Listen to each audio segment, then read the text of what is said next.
بسم اللہ الرحمن الرحیم۔ السلام علیکم ورحمۃ اللہ وبرکاتہ۔ عمیر بن وہب جنگ بدر سے خود تو اپنی جان بچا کر صحیح سلامت واپس آ گیا، مگر اپنے پیچھے اپنے لڑکے کو مدینہ میں چھوڑ آیا جو مسلمانوں کے ہاتھوں گرفتار ہو گیا تھا۔ اسے یہ اندیشہ تھا کہ مسلمان باپ کے جرائم کے بدلے میں بیٹے سے مواخذہ کریں گے اور ان اذیتوں اور تکلیفوں کے بدلے میں اسے دردناک سزا دیں گے جو وہ رسول اللہ صلی اللہ علیہ وآلہ وسلم کو اسلام کی دعوت سے باز رکھنے اور ان کے صحابہ کو اس سے پھیرنے کے لیے دیا کرتا تھا۔ ایک روز عمیر چاشت کے وقت بیت اللہ کا طواف کرنے اور وہاں رکھے ہوئے بتوں سے برکت حاصل کرنے کی نیت سے مسجد حرام میں داخل ہوا۔ وہاں اس نے صفوان بن امیہ کو حتیم کی ایک جانب بیٹھے ہوا دیکھا تو اس کی طرف بڑھ گیا اور اسے سلام کیا۔ صفوان نے اس کے سلام کا جواب دیتے ہوئے کہا کہ عمیر آؤ بیٹھو، کچھ دیر باتیں کریں، باتوں میں وقت اچھا کٹ جاتا ہے۔ عمیر صفوان کے بازو میں بیٹھ گیا اور دونوں کے درمیان جنگ بدر اور اس میں نازل ہونے والی مصیبت کا ذکر چھڑ گیا۔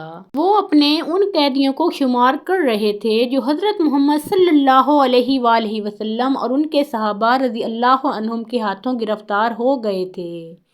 صفوان نے ٹھنڈی سانس لیتے ہوئے کہا، خدا کی قسم ان لوگوں کے بغیر اب زندگی میں کوئی لطف باقی نہیں رہ گیا۔ تم بالکل صحیح کہہ رہے ہو، عمیر نے اس کی تائید کی۔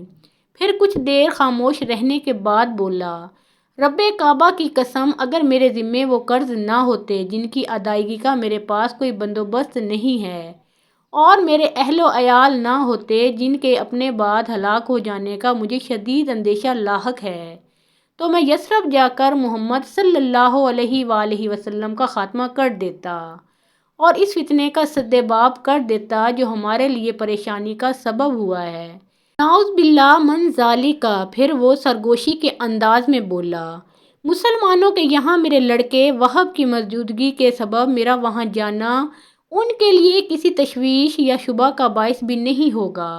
صفوان نے عمیر کی اس بات کو غنیمت سمجھا، وہ نہیں چاہتا تھا کہ ہاتھ آیا ہوا یہ بہترین موقع ضائع ہو جائے، اس لیے اس کو مخاطب کرتے ہوئے بولا، عمیر تم اپنا سارا قرض میرے اوپر چھوڑ دو، چاہے وہ جتنا بھی ہو میں اسے تمہاری طرف سے ادا کر دوں گا اور تمہارے اہل و عیال کو اپنے اہل و عیال میں شامل کر کے زندگی بھر ان کی پوری کفالت کرتا رہوں گا۔ میرے پاس جو دولت ہے وہ ان سب کے گزر بسر کے لیے کافی ہے، وہ اس سے خوشحالی اور فراخی کے ساتھ زندگی گزار سکتے ہیں۔ تب ہماری اس باہمی گفتگو کو اپنے حد تک محدود رکھنا، کسی دوسرے کو اس سے آگاہ نہ کرنا۔ عمیر نے صفوان کو رازداری کی تاکید کرتے ہوئے کہا، میں تمہارے لیے اس کا ذمہ لیتا ہوں۔ صفوان نے اس کو اطمینان دلایا۔ عمیر مسجد سے اٹھ کر باہر آیا تو اس کے دل میں حضور صلی اللہ علیہ وآلہ وسلم کے خلاف بغض و کینہ کی آگ بھڑک رہی تھی۔ وہ اپنے اس ناپاک منصوبے کی تکمیل کے لیے ضروری انتظامات میں مشغول ہو گیا۔ اس کو اپنے اس سفر اور اس کے مقصد کے بارے میں کسی شخص کی طرف سے کسی شبے کا قطعی کوئی اندیشہ نہیں تھا، کیونکہ اس وقت قیدیوں کے فدیے کی ادائیگی کے سلسلے میں ان کے قریشی رشتہ داروں کی یثرب کی طرف آمد و رفت کا سلسلہ برابر جاری تھا۔ عمیر نے اپنی تلوار کو سیکل کرنے اور اس کو زہر میں بجھانے کا حکم دیا۔ پھر اس نے اپنی سواری کی اونٹنی طلب کی، وہ تیار کر کے اس کے سامنے لائی گئی اور وہ اس کی پشت پر سوار ہو گیا اور اپنے دل میں بغض و عداوت اور شر و فساد کے ناپاک جذبات لیے مدینہ کی سمت چل پڑا۔ عمیر مدینہ پہنچا اور اس نے رسول اللہ صلی اللہ علیہ وآلہ وسلم کو قتل کرنے کے ارادے سے مسجد کا رخ کیا۔ نعوذ باللہ من ذالک۔ جب وہ مسجد کے دروازے کے پاس پہنچا تو اس نے اپنی اونٹنی کو بٹھایا اور اس سے نیچے اتر آیا۔ اس وقت حضرت عمر فاروق رضی اللہ تعالیٰ عنہ کچھ صحابہ کرام رضی اللہ عنہم کے ساتھ مسجد کے دروازے کے قریب ہی بیٹھے ہوئے تھے۔ وہ لوگ آپس میں جنگ بدر اور اس میں قتل ہونے والے قریشیوں اور ان کے قیدیوں کا تذکرہ کر رہے تھے۔ وہ مسلمان مہاجرین و انصار کے دلیرانہ کارناموں کی یاد تازہ کر رہے تھے اور اللہ تعالیٰ کے اس احسان کو یاد کر رہے تھے جو اس نے مسلمانوں کی فتح و کامرانی اور ان کے دشمنوں کی ذلت امیز شکست کی شکل میں ان کے اوپر کیا تھا۔ یکا یک حضرت عمر رضی اللہ تعالیٰ عنہ کی توجہ بدلی اور ان کی نظر عمیر بن وہب پر پڑی، جو اپنی سواری سے اتر کر تلوار لٹکائے مسجد کی طرف جا رہا تھا۔ یہ منظر دیکھ کر وہ گھبرا اٹھے اور یہ کہتے ہوئے دوڑے، یہ کتا دشمن خدا عمیر بن وہب ہے، اللہ کی قسم یہ کسی نیک ارادے سے نہیں آیا ہے، یہ مکہ میں مشرکین کو ہمارے خلاف اکسایا کرتا تھا اور جنگ بدر سے پہلے ہمارے خلاف جاسوسی کیا کرتا تھا۔ پھر انہوں نے اپنے ساتھ بیٹھے ہوئے لوگوں سے کہا، تم لوگ فوراً رسول اللہ صلی اللہ علیہ وآلہ وسلم کے پاس پہنچ جاؤ اور آپ صلی اللہ علیہ وآلہ وسلم کو چاروں طرف سے گھیرے میں لے لو اور ہوشیار رہنا کہیں یہ خبیث مکار کوئی دھوکہ نہ کر دے۔ پھر وہ خود لپکے ہوئے حضور صلی اللہ علیہ وآلہ وسلم کی خدمت میں پہنچے اور آپ صلی اللہ علیہ وآلہ وسلم سے عرض کیا، یا رسول اللہ صلی اللہ علیہ وآلہ وسلم، یہ دشمن خدا عمیر بن وہب ہے جو تلوار سے مسلح ہو کر آیا ہے، مجھے یقین ہے کہ یہ ضرور کسی برے ارادے سے یہاں آیا ہے۔ رسول اللہ صلی اللہ علیہ وآلہ وسلم نے ان کی یہ باتیں سن کر فرمایا کہ اسے میرے پاس لے آؤ۔ حضرت عمر رضی اللہ تعالیٰ عنہ عمیر بن وہب کے پاس پہنچے اور اس کو گریبان سے پکڑ لیا اور اس کی گردن کو تلوار کے تسمے میں پھنسا کر رسول اللہ صلی اللہ علیہ وآلہ وسلم کے پاس لائے۔ حضور صلی اللہ علیہ وآلہ وسلم نے اس کو اس حال میں دیکھا تو فرمایا کہ عمر، اس کو چھوڑ کر دور ہٹ جاؤ۔ پھر آپ صلی اللہ علیہ وآلہ وسلم نے عمیر کی طرف متوجہ ہوتے ہوئے اسے اور قریب آنے کا اشارہ کیا۔ اس نے آپ صلی اللہ علیہ وآلہ وسلم کے نزدیک جا کر جاہلیت کے طریقے سے سلام کیا۔ آپ صلی اللہ علیہ وآلہ وسلم نے فرمایا کہ عمیر، اللہ تعالیٰ نے ہم کو تمہارے طریقہ سلام سے بہتر سلام سے نوازا ہے، اللہ تعالیٰ نے ہم کو سلام سے نوازا ہے جو اہل جنت کا طریقہ سلام ہے، واللہ آپ ہمارے طریقہ سلام سے زیادہ دور نہیں ہیں، ابھی کچھ دنوں پہلے آپ کے سلام کرنے کا طریقہ بھی یہی تھا۔ عمیر نے کہا، عمیر تم یہاں کس غرض سے آئے ہو؟ رسول اکرم صلی اللہ علیہ وآلہ وسلم نے دریافت کیا، اس قیدی کی رہائی کی امید لے کر آیا ہوں جو آپ کے قبضے میں ہے، آپ اس کو رہا کر کے میرے اوپر احسان کیجئے۔ عمیر نے بہانہ بنایا، پھر تمہاری کمر میں تلوار کیسی لٹک رہی ہے؟ آپ صلی اللہ علیہ وآلہ وسلم نے اس کے دل کا چور پکڑتے ہوئے فرمایا، اللہ ان تلواروں کا برا کرے، کیا جنگ بدر کے روز یہ ہمارے کسی کام آ سکیں۔ اس نے ایک اور پردہ ڈالنا چاہا، عمیر مجھ سے سچ سچ بتاؤ تمہارے یہاں آنے کا اصل مقصد کیا ہے؟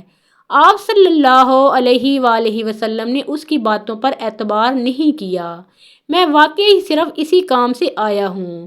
اس نے ایک بار پھر سفید جھوٹ بولا، نہیں صحیح بات یہ ہے کہ تم اور صفوان بن امیہ حتیم کے پاس بیٹھے تھے اور تم نے قریش کے ان مقتولین کا ذکر کیا جو بدر کے گڑھے میں ڈال دیے گئے تھے، پھر تم نے کہا تھا کہ اگر میرے اوپر قرض کا بوجھ اور اہل و عیال کی کفالت کی ذمہ داری نہ ہوتی تو میں یثرب جا کر محمد صلی اللہ علیہ وآلہ وسلم کا کام تمام کر دیتا، تو صفوان نے اس شرط پر کہ تم مجھے قتل کر دو گے، تمہارے قرضوں کی ادائیگی اور تمہارے اہل و عیال کی کفالت کی ذمہ داری اپنے سر لے لی، لیکن یاد رکھو تمہارے اور اس ناپاک ارادے کے درمیان اللہ تعالیٰ حائل ہے۔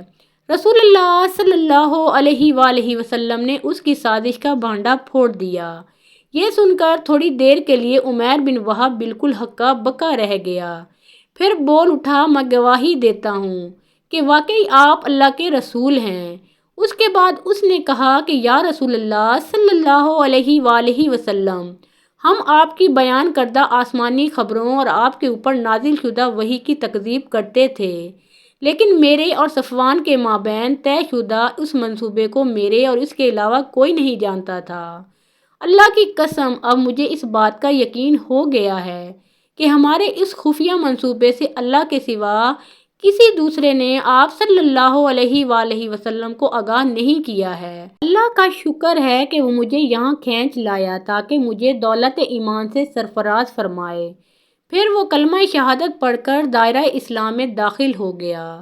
تب رسول اللہ صلی اللہ علیہ وآلہ وسلم نے صحابہ کرام رضی اللہ تعالیٰ عنہم سے فرمایا کہ اپنے بھائی کو دین سکھاؤ، اسے قرآن کی تعلیم دو اور اس کے قیدی کو آزاد کر دو۔ عمیر بن وہب کے اسلام لانے پر مسلمانوں نے غیر معمولی مسرت کا اظہار کیا، یہاں تک کہ حضرت عمر فاروق رضی اللہ تعالیٰ عنہ نے فرمایا کہ جس وقت عمیر بن وہب رسول اللہ صلی اللہ علیہ وآلہ وسلم کے پاس آیا تھا وہ میرے نزدیک خنزیر سے بھی بدتر تھا، لیکن آج وہ میرے بعض بیٹوں سے بھی زیادہ مجھے محبوب ہے۔ حضرت عمیر بن وہب رضی اللہ تعالیٰ عنہ مدینہ منورہ میں رک گئے۔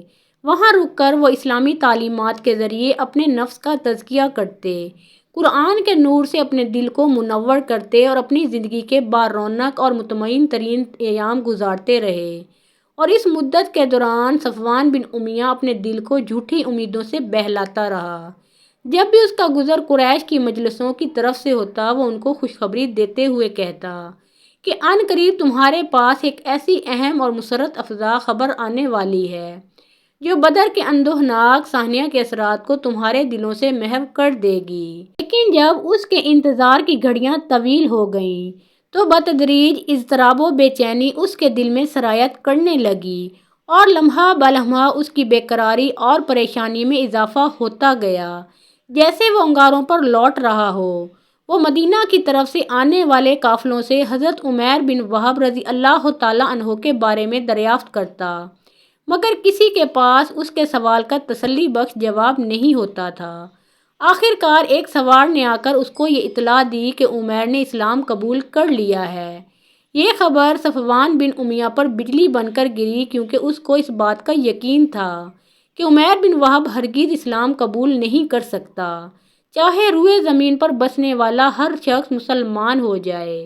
ادھر حضرت عمیر بن وہب رضی اللہ تعالیٰ عنہ برابر اپنے دین کا علم حاصل کرتے رہے اور جہاں تک ممکن ہوا اپنے رب کے کلام کو حفظ کرتے رہے۔ پھر ایک روز انہوں نے رسول اللہ صلی اللہ علیہ وآلہ وسلم کی خدمت میں حاضر ہو کر عرض کیا، یا رسول اللہ صلی اللہ علیہ وآلہ وسلم، ماضی میں ایک طویل مدت تک میں اللہ کے نور کو بجھانے کی کوشش میں لگا رہا اور دین اسلام کو قبول کرنے والوں کو سخت قسم کی اذیتیں دیتا رہا۔ اب میں چاہتا ہوں کہ آپ صلی اللہ علیہ وآلہ وسلم مجھے مکہ جانے کی اجازت مرحمت فرمائیں تاکہ وہاں پہنچ کر میں قریش کو اللہ اور اس کے رسول صلی اللہ علیہ وآلہ وسلم پر ایمان لانے کی دعوت دوں۔ اگر وہ میری دعوت قبول کر لیں گے تو یہ ان کے حق میں بہتر ہوگا، لیکن اگر انہوں نے میری اس دعوت کو قبول کرنے سے انکار کیا تو میں ان کو بھی بت پرستی اور انکار اسلام کے جرم میں ویسی ہی اذیتیں دوں گا جیسی اصحاب رسول صلی اللہ علیہ وآلہ وسلم کو اسلام قبول کرنے پر دیا کرتا تھا۔ رسول اللہ صلی اللہ علیہ وآلہ وسلم نے ان کو اجازت دے دی۔ اجازت پا کر وہ مکہ آئے اور صفوان بن امیہ کے گھر پہنچے اور اس سے بولے، صفوان، تمہارا شمار مکہ کے سربرآوردہ لوگوں اور قریش کے اصحاب عقل و دانش میں ہوتا ہے، کیا واقع تم یہ سمجھتے ہو ان پتھروں کی پرستش اور ان کے لیے قربانی کرنے کا جو طریقہ تم لوگوں نے اختیار کر رکھا ہے وہ عقل کی روح سے زندگی گزارنے کا صحیح طریقہ ہے؟ میں تو اسے درست نہیں سمجھتا اور اس بات کی گواہی دیتا ہوں کہ اللہ کے سوا حقیقت میں کوئی معبود نہیں ہے اور محمد صلی اللہ علیہ وآلہ وسلم اس کے رسول ہیں۔ پھر حضرت عمیر بن وہب رضی اللہ تعالیٰ عنہ مکہ میں دعوت اللہ کے کلام میں جٹ گئے اور بڑی تعداد میں لوگ ان کے ہاتھ پر مشرف با اسلام ہوئے۔ اللہ تعالیٰ حضرت عمیر بن وہب رضی اللہ تعالیٰ عنہ کو بہترین اجر سے نوازے اور ان کی قبر کو نور سے بھر دے، آمین یا رب العالمین۔ محترم ناظرین، پیارے آقا محمد مصطفیٰ صلی اللہ علیہ وآلہ وسلم کا پیارا نام ایک بار کامنٹ سیکشن میں ضرور لکھیں۔